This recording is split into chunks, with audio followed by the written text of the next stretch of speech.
powerful video. I don't know if any of you have ever seen this. When Matt, our producer, showed it to me, it was the first time I had ever seen this video. This video is almost 40 years old. It was made in the late 1970s. It is a CBS interview with the late Mike Wallace, father of Chris Wallace, right? And Mike Wallace is Jewish. Chris Wallace is Jewish. I'm just setting the record straight. But this was a CBS interview with the Shah of Iran, who was in power at that time. And he made some comments about the power of Israel in America. This is, again, the 1970s. Jimmy Carter was in the White House. Watch this video. It is shocking. It's an eye-opener. You think the Jewish lobby in the United States is too powerful for the interests of Israel? I think so.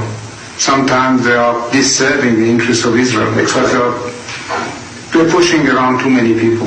Why would the President of the United States pay attention to that lobby? They are strong. Strong in what sense? They are controlling many things. Controlling what? Newspapers,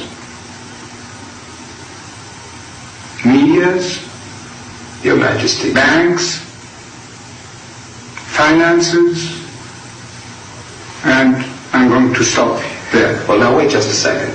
You really do believe that the Jewish community in the United States is that powerful? They make the media reflect their view of foreign policy? Mm-hmm. Yes. They do not report, we do not report honestly? Don't mix things, please. I don't say the media. I say in the media they have people. Not the entire media. Some newspapers will only reflect their views, yes. No. The New York Times, for instance, is owned by the Salzburger family, who are Jewish.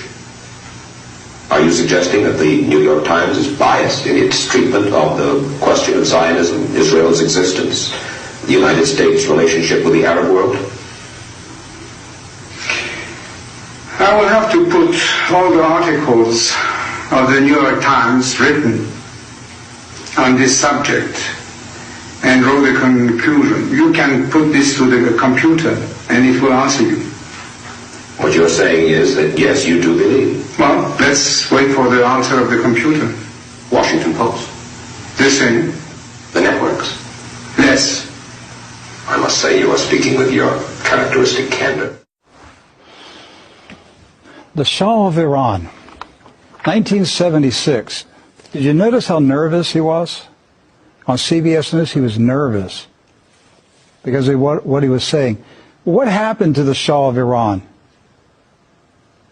1979, he was removed. The revolution. What happens when you challenge the regime? They have a revolution. That's what we've been talking about. You go up against the system, you have a revolution. So Iran had a revolution. They had the revolution because of that interview on CBS News.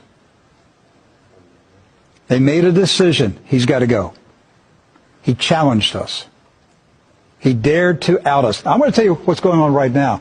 Now, I'm directing this to YouTube because my staff just notified me while that video was playing that YouTube is suppressing our feed right now.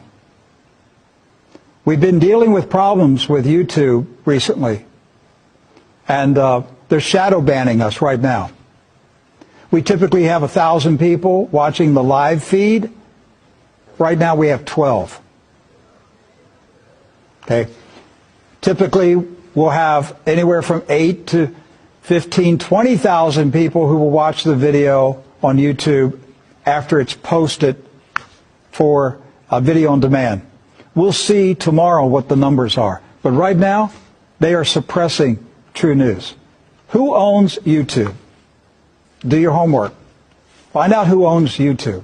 Follow the trail.